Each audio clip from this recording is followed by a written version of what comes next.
want you to do something before we start. Not later, not when you get a second. Now. Walk to the nearest mirror. Do not glance at yourself the way you do every day, half awake, checking whether you look tired.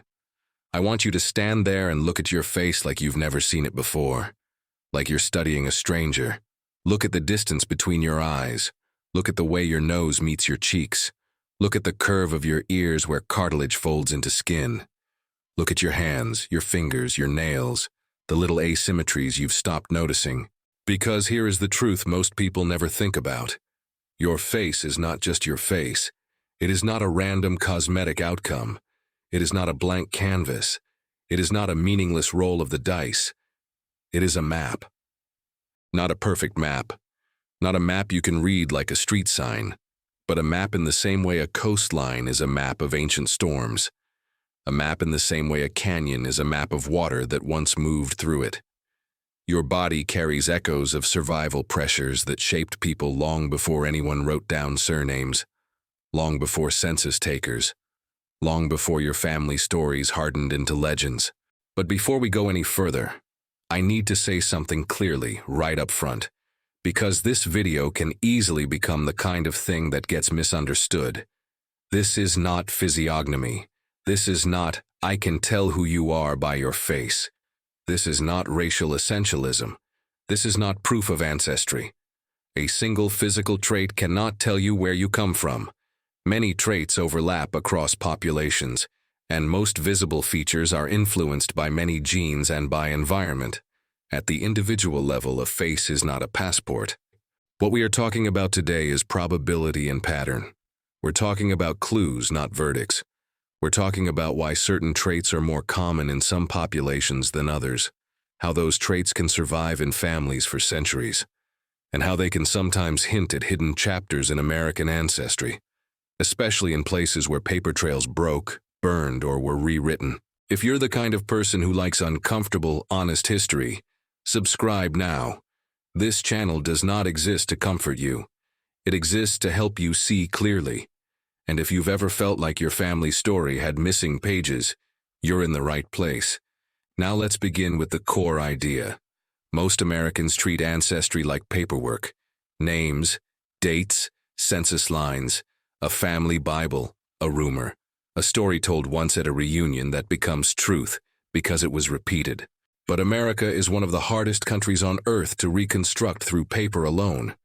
Courthouses burned, borders moved, names changed, people disappeared, people passed, people hid. People were recorded incorrectly on purpose or by mistake. Whole communities lived in the shadows of classification laws that could destroy a life with a single word. And that creates a strange situation. Sometimes your documents lie. Sometimes your documents are missing. And sometimes your documents are true, but incomplete. So people look for other signals. And the most tempting signal is the one you carry every day, your body. The problem is that most people treat physical traits as proof when they are not. They treat a cheekbone as a certificate. They treat a nose as a legend confirmation machine. They treat an eye shape as a family myth made real. That is how you fall into folklore. So today, we're going to do this the responsible way. We're going to look at a handful of traits that have real discussion behind them in biology, medicine, or physical anthropology. We're going to talk about what they can suggest, what they cannot prove, and why American families, especially in Appalachia, the Deep South, and the Midwest, often carry trait patterns that don't match the simple stories they were told. And by the end of this video, you may look in the mirror and see something different. Not a different person, a different timeline. Let's start with the feature that causes more family arguments than any other in American genealogy: the mouth, specifically the teeth. Almost everyone has heard some version of the same legend. We have native in the family. There was a Cherokee princess. That's why we have these cheekbones. That's why we tan so dark. Here's the problem. High cheekbones are not a reliable indicator of anything. Cheekbone prominence varies widely across and within populations. It can be influenced by overall body fat, aging, and simple genetic variation that has nothing to do with ancestry labels. But teeth are different.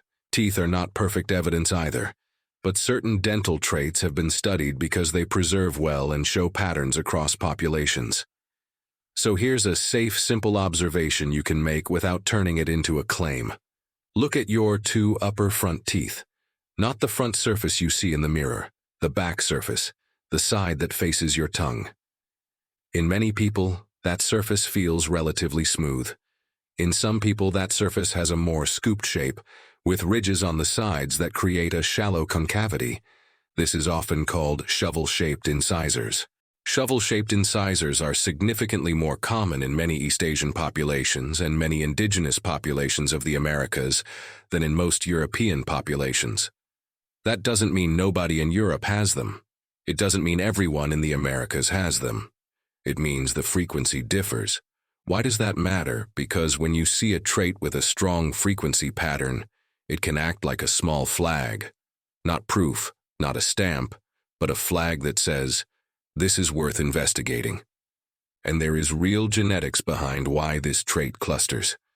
One genetic variant often discussed in relation to several traits common in East Asian and indigenous American populations is associated with the EDAR pathway, which has been linked in research to changes in hair thickness and certain dental characteristics. You will sometimes hear people online talk about this like it is a magic ancestry detector. It is not. It is one piece in a very large puzzle. Here's the responsible way to say it. If you have shovel-shaped incisors, your family story may contain ancestry that connects to populations where this trait is more common, including some indigenous or East Asian lineages. It may also be simple variation. The trait alone cannot tell you which. But if you have this trait and you also have family stories about an ancestor who disappeared from records, or you have unusual clusters of DNA matches, or you have a region of the country where hidden ancestry is historically common, then you've gone from folklore to a pattern worth exploring. Now, let's shift from the mouth to the eyes. Eye shape is one of the most emotionally loaded topics in ancestry talk. And that means it's one of the easiest places to accidentally drift into bad science. You will hear people mention hooded eyes, almond-shaped eyes, epicanthic folds. These features exist across many populations. They can appear in people with no recent East Asian or indigenous ancestry at all. They can also appear in families where such ancestry exists. The trait is not diagnostic. What matters is what you do with that information. Here's the only honest takeaway. Some eyelid traits are more common in some populations than others, and they may reflect ancient adaptations or ancient mixing events, but you cannot look at your eyes and declare an ancestry. You can only ask a better question. In America, that question often becomes especially relevant in Appalachia and parts of the South, because those regions contain complex histories of isolation, migration, and communities that were socially classified in ways that did not match biology. If your family is from a region where Melungeon identity, tri-racial isolate communities, or concealed ancestry narratives are common, then physical traits can become culturally meaningful. But cultural meaning is not the same as scientific proof, and that brings us to something important. There are traits that become famous in genealogy circles, not because they are valid markers, but because they became symbols. One of the biggest examples is the so-called Melungeon bump. You may have heard it described as a bony bump on the back of the head. Anatomically, people point to the external occipital protuberance, a normal part of the skull that varies in size. Here is the defensible truth. Everyone has an occipital protuberance. Its size varies widely. It can be influenced by genetics, yes, but also by muscle attachment and general variation. There is no reliable scientific basis for using the size of this bump to identify ancestry in an individual. But here is what makes it fascinating anyway. This bump became part of identity folklore for a marginalized group that lived under suspicion and classification pressure. In other words, it became a cultural marker, something people could point to as a sign they belonged to a community the outside world refused to understand. So if you feel that bump and you've been told it means something, The responsible move is not to treat it as biological proof. The responsible move is to treat it as a clue about family narrative and regional history, about where you should dig next in records and DNA matches. Now let's go to the hands. There is a condition called Dupuytren's contracture, where the connective tissue in the palm thickens over time and can pull one or more fingers inward. This is not a party trick. It's a medical condition, and if someone suspects they have it, that's a conversation for a clinician. But the reason it shows up in ancestry discussions is frequency. Dupuytren's contracture is more common in people with Northern European ancestry than in many other populations, and it has historically been nicknamed Viking disease in popular language because of how it clusters in regions of Northern Europe and places settled by people from those regions. Here is the key point. Having Dupuytren's does not mean you are descended from Vikings. It means you may carry genetic risk factors that are more common in Northern European lineages. That's it.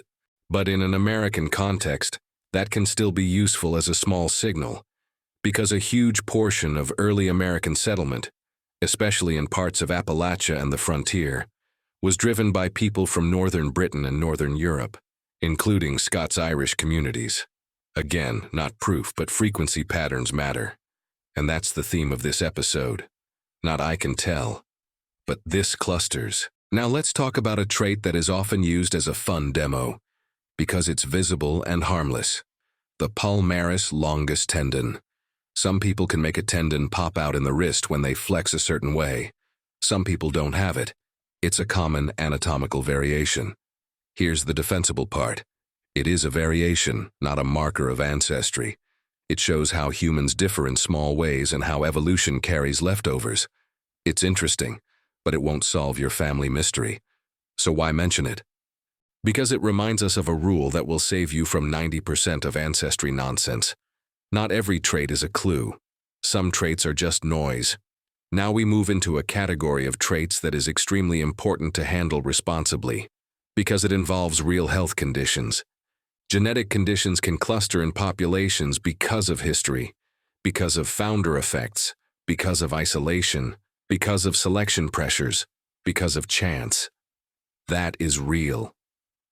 But you must never use a YouTube video to self-diagnose yourself or others. So I'm going to talk about these as population history examples, not personal tests.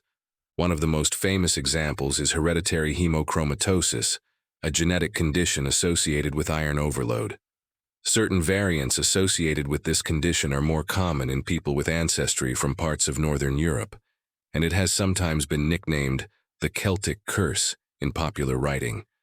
The history angle is this. In environments where dietary iron was scarce, variants that increased iron absorption could have provided a survival advantage. In modern environments with abundant iron, that same tendency can become harmful. That's not magic. That's evolutionary trade-off. If you have family history of iron overload, the responsible response is not, I must be Celtic. The responsible response is, I should talk to a medical professional.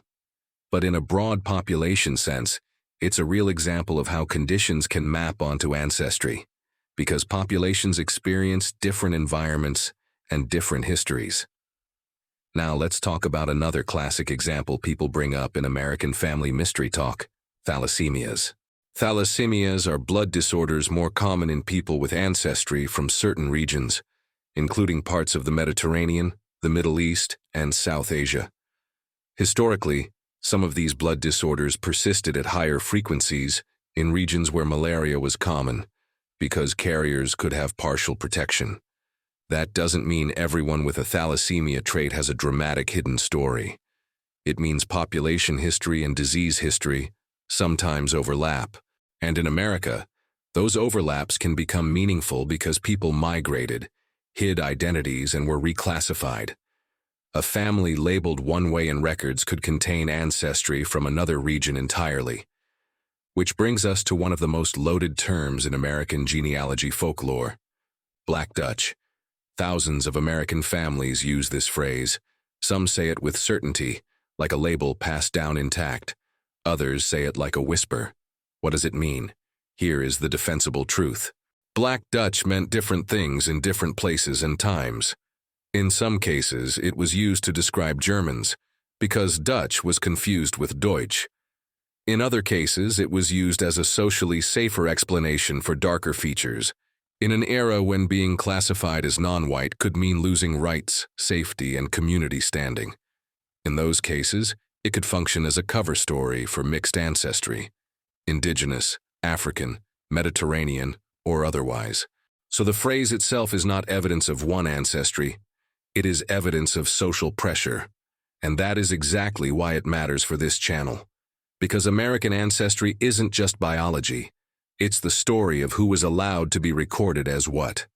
Your body does not carry Black Dutch. Your documents might. Your family stories might. What you carry is a set of genetic lineages that may or may not align with the label people chose to survive. Now let's touch a topic that is notorious online. Rh negative blood. You will see endless claims about Rh negative being rare, special, alien, Atlantean. Most of it is nonsense. The defensible truth is simple. Rh negative is a real blood factor with varying frequency across populations. It appears at different rates in different regions, including parts of Europe. It is not a mystical identity. It is not a secret society marker. It is not proof of being from any one group. If you are Rh negative, the only practical meaning is medical, especially in pregnancy compatibility. The ancestry meaning is limited and should not be sensationalized. So why mention it at all? Because it teaches a critical lesson. The internet loves simple markers. Real ancestry is not simple. Now let's return to features people love to talk about because they feel harmless. Ears and feet. Earlobes can be attached or free. There are small variants like a little thickening on the upper ear rim, sometimes called Darwin's tubercle. These are interesting. They can run in families. They are not strong ancestry markers. They are family markers more than population markers. Morton's toe, where the second toe is longer than the big toe, is another common variation. It appears across populations. It shows how traits can become aesthetic myths in art, but it won't tell you where your ancestors lived. And that brings us to the most important truth in this entire video. The human mind wants a single sign, one trait, one feature, one tell, a bump, a tooth, a gaze, a hand. But ancestry is not a single sign. Ancestry is a pattern of many small signals, interpreted alongside history, records, geography, and, yes, DNA tests. So if you want a responsible way to use your body as a starting point, here it is. Step 1. Stop trying to prove a legend with a face. Step 2. Start asking better questions. If your family has a persistent story, Cherokee, Black Dutch, Melungeon, Portuguese, Turkish, we don't talk about it, then you treat physical traits as prompts, not conclusions. You pair them with evidence. You look at where your family lived. You look at who they married. You look at census categories across decades. You look at migration routes. You look at DNA matches and who clusters with whom. Because the strongest ancestry signals do not come from your nose. They come from networks. Who shows up in your matches repeatedly? Which surnames appear across multiple lines? Which counties repeat? Which communities sit at the intersection of known historical mixing? That's how you do this, like an investigator instead of a fortune teller. Now, I want to shift the tone for a moment, because this subject can create an emotional trap. Some viewers will hear this and start judging themselves. They'll start romanticizing traits. They'll start ranking origins. That's poison. It destroys good history. Your traits are not trophies, they're not shame either. They are survival outcomes. They are the reason your line continued. If your family hid something, that does not mean your ancestors were dishonest in some moral sense. It often means they were navigating a country that punished identity. If your records are missing, that does not mean your story is less real. It means you inherited a gap that was created by time, fire, poverty, violence, or silence. And if your face carries hints that don't match the story you were told, that doesn't mean your family is fake. It means your family is American. Because America is not a clean lineage. It is a collision, a filter, a survival machine. Now here's the twist. The part that most people don't want to accept because it threatens the comfort of simple labels. Even if you have a trait that is statistically more common in one population, it still doesn't tell you the story you want unless you put it in context. A person can have shovel-shaped incisors and be entirely culturally European. A person can have hooded eyes and have no recent indigenous ancestry. A person can have Northern European medical risk factors and have a family story from somewhere else. Identity is not the same as genetics. Genetics is not the same as culture. And culture is not the same as what a census clerk wrote down. If you want the real power of ancestry, it is not in claiming a label. It's in reclaiming complexity. Now, if you're still here, you're exactly the viewer I'm building this channel for. So here's what I want you to do. Leave a comment with the region your family is from. Appalachia, the Deep South, New England, the Midwest, and whether you grew up with a family story that never fully made sense. You don't have to share private details, just the shape of the mystery. Because we're building something bigger than one video. We're building a map of American ancestry myths and the histories beneath them. And in the next episode, we're going to take one of the most misunderstood labels in American genealogy, one that shows up in thousands of families, and we're going to treat it like a real investigation. Not vibes, not folklore. Records, migrations, and the historical pressures that made people rename themselves to survive. If you want that episode the moment it drops, subscribe now. Now go back to the mirror one more time. Look at your face again, but don't look for a single answer. Look for the fact that you are evidence of survival. Your body is not random in the way you were taught to think. It is the product of millions of tiny selections over time, some biological, some cultural, some enforced by the rules of the world your ancestors lived in. Your face is not a lie detector, but it is not meaningless either. It's a starting point, and if you learn to treat ancestry like an investigation instead of a label, you won't just learn where you come from. You'll learn why the story was hidden in the first place. I'll see you in the next one.